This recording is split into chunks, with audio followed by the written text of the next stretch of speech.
Hi army, ഞാൻ സൂസനി കൊണ്ട് 32 എപ്പിസോഡായിട്ട് എത്തിയിട്ടുണ്ട്. അപ്പോൾ എനിക്ക് എക്സാം ആയിരുന്നു, അതുകൊണ്ടാണ് എപ്പിസോഡൊന്നും ഇടാതിരുന്നത്. ഇപ്പോൾ എക്സാമൊക്കെ കഴിഞ്ഞു, എന്നാലും ഞാൻ കുറച്ച് ബിസിയാണ്. പക്ഷേ ഞാൻ പരമാവധി എപ്പിസോഡുകളൊക്കെ നേരത്തെ ഇടാൻ ശ്രമിക്കാം. പിന്നെ കഴിഞ്ഞ എപ്പിസോഡിൻ്റെ കമൻറ്റ് ബോക്സിൽ കുറച്ച് പേര് പറഞ്ഞിട്ടുണ്ടായിരുന്നു നമ്മുടെ ഈ സ്റ്റോറി ബോറായി തുടങ്ങിയിട്ടുണ്ടെന്ന്. അപ്പോൾ അതിലെനിക്കൊന്നും ചെയ്യാൻ പറ്റില്ല. ഞാൻ ഈ സ്റ്റോറി എങ്ങനെയാണ് എഴുതി വെച്ചിരിക്കുന്നത് അതുപോലെയാണ് ഓരോ എപ്പിസോഡായിട്ട് പോസ്റ്റ് ചെയ്യുന്നത്. അപ്പോൾ അതിനെനിക്ക് പ്രത്യേകിച്ചൊന്നും ചെയ്യാൻ പറ്റില്ല. അപ്പോൾ ഇഷ്ടപ്പെടുന്നവർ കാണും, ഇഷ്ടപ്പെടാത്തവർ കാണണ്ട. എനിക്ക് അത്രമാത്രമേ പറയാനുള്ളൂ.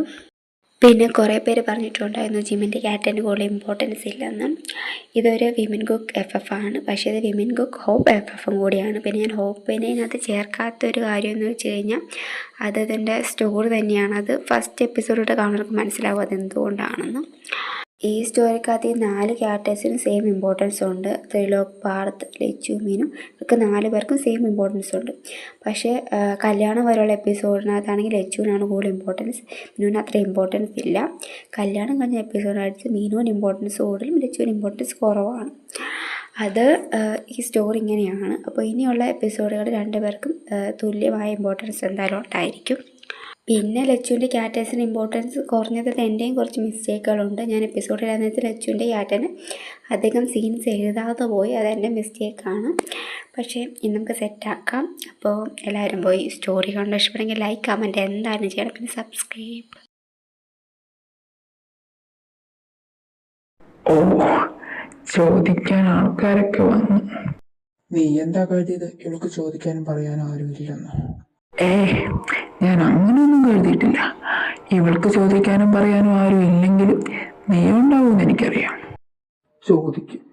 ചോദിക്കാതെ പറ്റില്ലല്ലോ. ഇവളെനിക്ക് അത്രയ്ക്ക് ഇമ്പോർട്ടൻ്റാ. അതെനിക്കറിയാലോ ഇവള് നിനക്ക് എത്രമാത്രം ഇമ്പോർട്ടൻ്റ് ആണെന്ന്. അതുകൊണ്ടല്ലേടാ ഞാൻ ഇവളെ കെട്ടിയത് തന്നെ. പാർത്ത്, ഞാൻ എല്ലാം നിർത്തി. ഇനി ഞാൻ ഒന്നിനും വരുന്നില്ല ആരുടെ അടുത്തും. പക്ഷെ നീയായിട്ട് എന്നെ പഴയതുപോലെ ആക്കരുത്. നീ ഓരോന്നൊക്കെ ചെയ്ത് കൂട്ടിയിട്ട് അങ്ങ് നിർത്തിപ്പോയ അതെങ്ങനെ ശരിയാകുന്നേ? ഞാനിതൊക്കെ സഹിച്ചോട് മൂഞ്ചി തള്ളിയിരിക്കണോ? അത് ശരിയാകത്തില്ലല്ലോ. അതെങ്ങനെയാ ശരിയാകുന്നേ? പാർത്ത്, ഞാൻ നിന്നോട് ചെയ്ത് തെറ്റാണെന്ന് എനിക്കറിയാം. ഞാൻ നിന്റെ കാല് പിടിക്കണമെങ്കിൽ അതും ചെയ്യാം. എന്നിട്ട് നിനക്ക് മതിയായില്ലെങ്കിൽ നീ എന്നെ എന്ത് വേണമെങ്കിലും ചെയ്തു. പക്ഷേ എന്നോടുള്ള ദേഷ്യം ഇവളോട് തീർക്കരുത്. തീർത്താ എനിക്ക് പഴയതൊക്കെ വീണ്ടും തുടങ്ങേണ്ട വരും. അന്ന് നീ തുടങ്ങും. ഞാനോ പഴയതിലോ മിസ് ചെയ്യുന്നു. ഈ ത്രിലോകം എനിക്കങ്ങ് ഇഷ്ടമായില്ല. തുടങ്ങുന്നേ. ഞാൻ എന്തായാലും ഇവളെ തൊടും, അത് ഉറപ്പാ.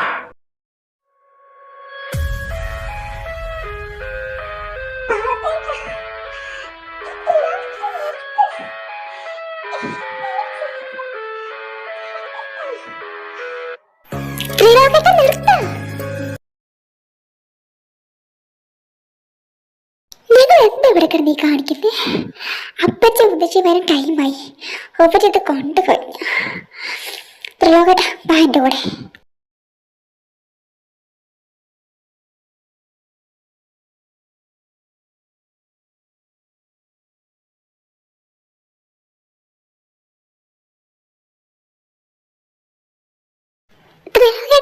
എന്താ അവിടെ ചെയ്തോണ്ടിരുന്നേ? ചേട്ടാ മീനുവിന്റെ കാര്യം എടുത്ത് ദേഷ്യം അടിക്കുന്ന നിർത്ത്. അവർ ഹസ്ബൻഡ് ആൻഡ് വൈഫാ. അവരുടെ എന്തെങ്കിലും ഇഷ്യൂ ഉണ്ട്. ചേട്ടൻ എന്തിനാ ഇടയിൽ കയറുന്നത്? എന്താ അവളോട് ചെയ്തെന്ന് നിനക്ക് കാണണമെങ്കിലേ അത് നിന്റെ ഉള്ളിലുള്ള അവനുള്ള സോഫ്റ്റ് കോൺ ഉണ്ടല്ലോ, അതെടുത്ത് കളാം. പിന്നെ നിന്റെ മുന്നേ അവനുള്ള ഇമേജ് ഉണ്ടല്ലോ, അതും എടുത്ത് കളാം. എന്നിട്ട് നോക്ക്, അപ്പം എല്ലാം കാണാൻ പറ്റും. പിന്നെ നീ ഇതുവരെ മീനോട് ചോദിച്ചിട്ടുണ്ടോ ആറി ഓക്കെ, നിനക്ക് പ്രശ്നമൊന്നും ഇല്ലല്ലോ എന്ന്? അതാദ്യം പോയി ചോദിക്കും. ആസ് എ ബെസ്റ്റ് ഫ്രണ്ട് നീ അത് ആദ്യം ചെയ്യേണ്ടത്.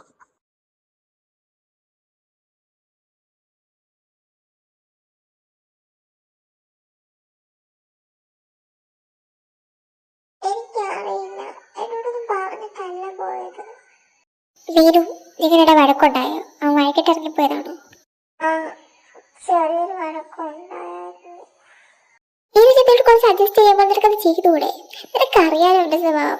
അവരെന്തെങ്കിലും പറയുമ്പോൾ നീ തിരിച്ച് മറുപടി പറയാൻ പോകുന്നതുകൊണ്ട് നിങ്ങളുടെ ഈ പ്രശ്നങ്ങൾ മുഴുവൻ ഉണ്ടാകുന്നേ. ഞാനൊന്നും ചെയ്തില്ല. തുടങ്ങി വെച്ചിട്ട് എൻ്റെ കൊച്ചെത്തിയേ രാത്രി 12 മണിയായി വിളിച്ചിട്ട് ഫോൺ പോലും എടുക്കുന്നില്ല.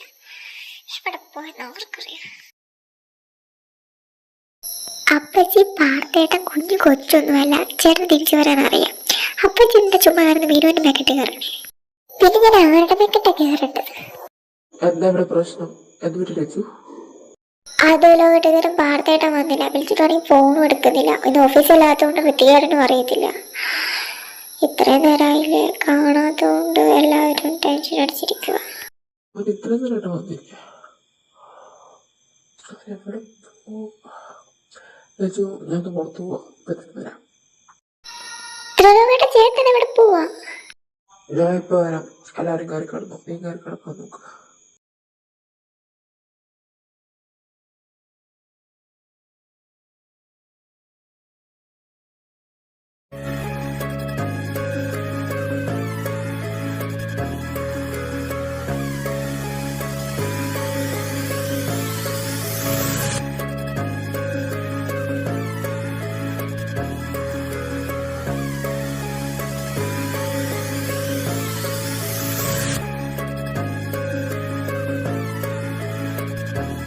മോനിവിടെ ഉണ്ടായിരുന്നല്ലേ. ലൈറ്റൊക്കെ തെളിഞ്ഞെടുക്കുന്ന കണ്ടപ്പോ ആരെങ്കിലും ഇവിടെ കാണുമെന്നറിയായിരുന്നു. പക്ഷെ നീയാണോ ഋത്തിക്കാണോ കരണാണോ എന്നറിയില്ല. ഞാനിവിടെ ഉണ്ടെന്ന് നീ എങ്ങനെ അറിഞ്ഞു? പണ്ട് നമ്മൾ വഴക്കുണ്ടാക്കുമ്പോ നിനക്ക് ദേഷ്യം വരുമ്പോ നീ ആദ്യം ഓടിക്കോട്ടല്ലേ വരുന്നത്. ഓ അങ്ങനെ. അല്ല നീ ഇപ്പൊ എന്തിനാണ് തിരക്ക് ഇങ്ങോട്ട് വന്നേ? നിന്നെ വിളിച്ചുകൊണ്ട് പോകാൻ. നിന്നെ കാണാൻ നിന്റെ അമ്മ ടെൻഷൻ അടിച്ച് വീട് കത്തിച്ചുകൊണ്ടിരിക്കുക. എന്റെ അമ്മ? അവര് നിന്റെ അമ്മയല്ലേ? അത് നീ അവരോട് ചോദിക്ക്. ഞാൻ അവരുടെ മോനല്ലേ ഇത്. നീ ഇപ്പൊ എന്നെ തിരക്കിറങ്ങാനുള്ള സ്നേഹം മൂത്തിട്ടൊന്നും അല്ലല്ലോ. അമ്മ അവർ ടെൻഷൻ അടിച്ചിരിക്കുന്നതുകൊണ്ടല്ലേ. നിനക്ക് അമ്മനെ ഒരുപാട് ഇഷ്ടമാണെന്ന് എനിക്കറിയാം. പക്ഷെ നീ നിന്റെ ഈ സ്നേഹമൊന്നും പുറത്ത് കാണിക്കത്തില്ല. അമ്മയ്ക്ക് നിന്നെ ഒരുപാട് ഇഷ്ടമാടാ. നിന്റെ കാര്യം ഓർത്ത് അമ്മ ഒരുപാട് വിഷമിക്കുന്നുണ്ട്. നീ അതൊന്നും മനസ്സിലാക്കത്തില്ല. അല്ലെങ്കിൽ പണ്ടോട്ട് നീ ഒന്നും മനസ്സിലാക്കാറില്ലല്ലോ. അവർക്ക് എന്നോട് സ്നേഹം, അവർക്ക് സ്നേഹമുണ്ട്. അത് നിന്നോട് മാത്രം. അവരെന്നെ ഒരിക്കലും സ്നേഹിച്ചിട്ടില്ല. ഒരിക്കലും. ചെറുപ്പത്തിൽ അച്ഛൻ ഓരോന്ന് പറഞ്ഞെന്നെ വഴക്ക് പറയുമ്പോഴും കളിയാക്കുമ്പോഴും തല്ലുമ്പോഴൊക്കെ അവരൊരിക്കൽ പോലും എന്നെ സപ്പോർട്ട് ചെയ്ത് സംസാരിച്ചിട്ടില്ല. അറ്റ്ലീസ്റ്റ് എന്നെ ഒന്ന് ആശ്വസിപ്പിച്ചിട്ട് പോലുമില്ല. അന്നൊക്കെ ഞാൻ ഒറ്റയ്ക്ക് മാത്രമായിരുന്നു. ആരും എൻ്റെ കൂടെ ഉണ്ടായിരുന്നില്ല.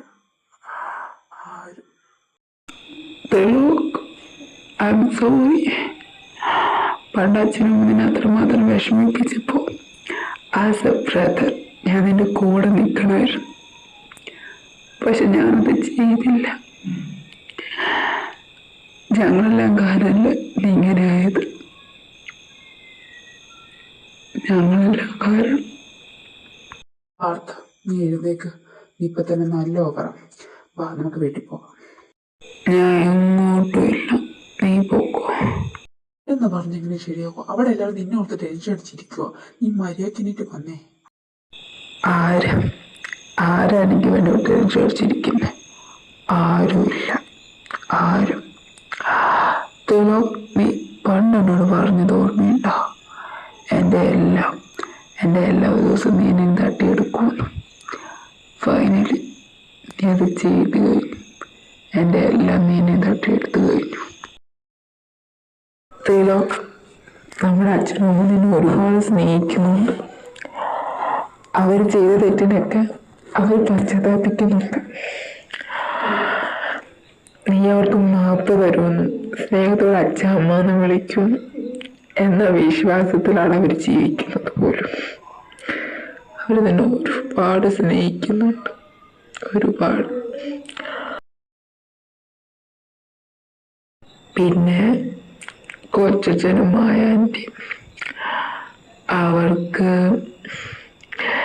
നീ കഴിഞ്ഞിട്ട ഋത്യം കരണം പോലെ ഉള്ളു. അച്ഛനും അമ്മ നിന്നെ എത്ര കുറ്റപ്പെടുത്തിയാലും അവരെന്നെ ചേർത്ത് പിടിക്കുന്ന ഞാൻ കണ്ടിട്ടുണ്ട്.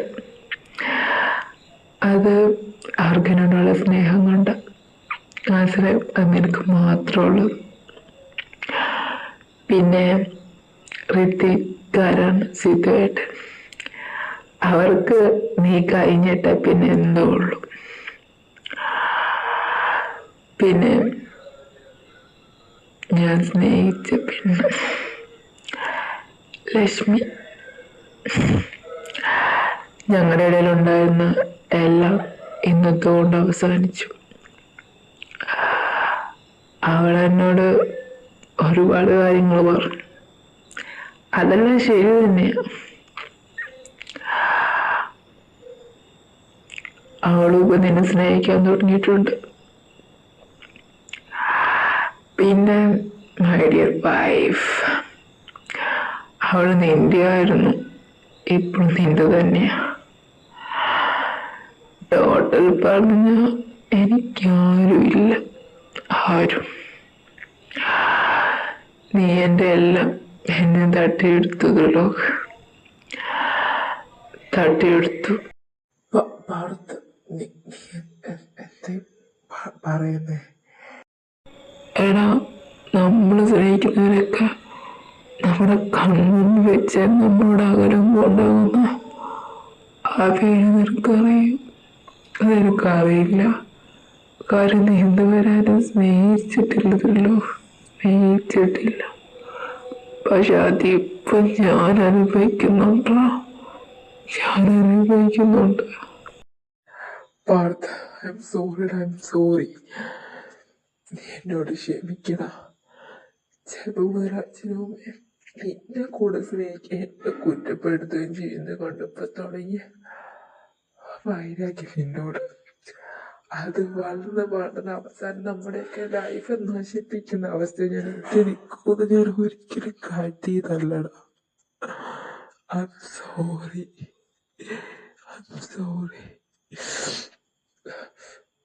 നിനക്കെന്നെ കൊല്ലി നീ അർത്ഥം ചെയ്യും.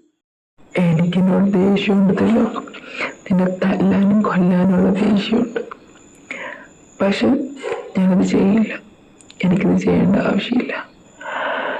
ഞാനൊന്നും ചെയ്യാതെ നീ ഒരുപാട് പേടിക്കുണ്ടെന്ന് എനിക്കറിയാം. എനിക്കത് മതി. നിനക്ക് ഇഷ്ടമാണല്ലേ മീനാക്ഷിയെ? വെറും ഇഷ്ടമല്ല, പ്രണയം അല്ലേ? നീ എന്തൊക്കെയാ പറഞ്ഞുകൊണ്ടിരിക്കുന്നേ? നീ നന്നായിട്ട് കുടിച്ചിട്ടുണ്ട്. നീ നല്ല ഓവറവാ. എഴുന്നേക്ക്, നമുക്ക് വീട്ടിൽ പോവാം. ഞാൻ ചോദിച്ചതിന് മറുപടി പറഞ്ഞല്ലോ. നീ കുഞ്ഞാളോട്ട് മുന്നിന് ഒരുപാട് ഇഷ്ടമാണെന്ന് എനിക്കറിയാം. അവൾക്കൊന്നും തന്നെയായിരുന്നു. നിന്റെ അടുത്ത് ഞാൻ അവളെ പിരിച്ചത് പോലും നീ വിഷമിക്കാൻ വേണ്ടിയിട്ടായിരുന്നു. അവളെ ഞാൻ നിന്റെ അടുത്ത് എത്ര അകറ്റിയെന്ന് പറഞ്ഞാലും അവൾ ഉള്ളിൻ്റെ ഉള്ളിൽ നിന്നോട് ആ സ്നേഹത്തിന് ഒരു കുറവുണ്ടായിരുന്നില്ല. എടാ, അവൾക്ക് അർജുന ഒരുപാട് ഇഷ്ടമായിരുന്നു. അവളുടെ ഫസ്റ്റ് ലവ് ആയിരുന്നവൻ. അവനെ വേണ്ടെന്ന് വെച്ച് നിന്റെ താലിക്ക് മുമ്പിൽ നിന്ന് വീട്ടുകാരൊക്കെ നിർബന്ധിച്ചുകൊണ്ട് മാത്രമല്ല, അവളുടെ ഉള്ളിനോട് എവിടെയോ നിന്നോട് ഇച്ചിരി സ്നേഹമുള്ളത് കൊണ്ടാണ്. അവൾക്ക് ഇഷ്ടമാടാ നിന്നെ. എന്നോട് എന്ത് ദേഷ്യം ഉണ്ടെങ്കിലും അത് നീ എന്നോട് തീർത്തു. മിണ്ടാതെ നിരഞ്ഞ നിന്റെ മുന്നിൽ എന്തിനും. പക്ഷെ എന്നോടുള്ള ദേഷ്യം നീ അവളോട് തീർക്കരുത്. അത് കേട്ടും കണ്ടു നിൽക്കാൻ എന്നെ കൊണ്ട് പറ്റില്ല.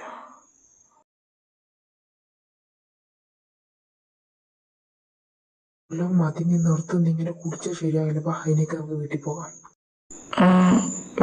വരാം. അല്ല, എനിക്കിനി തിരിച്ച് ഡ്രൈവ് ചെയ്യാനൊന്നും പറ്റില്ല.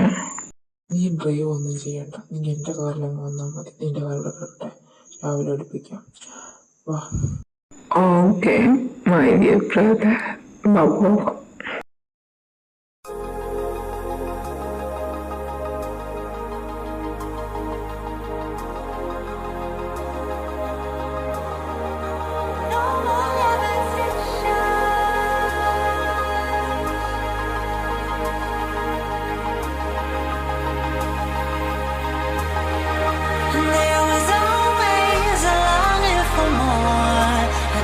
Connection is disconnected.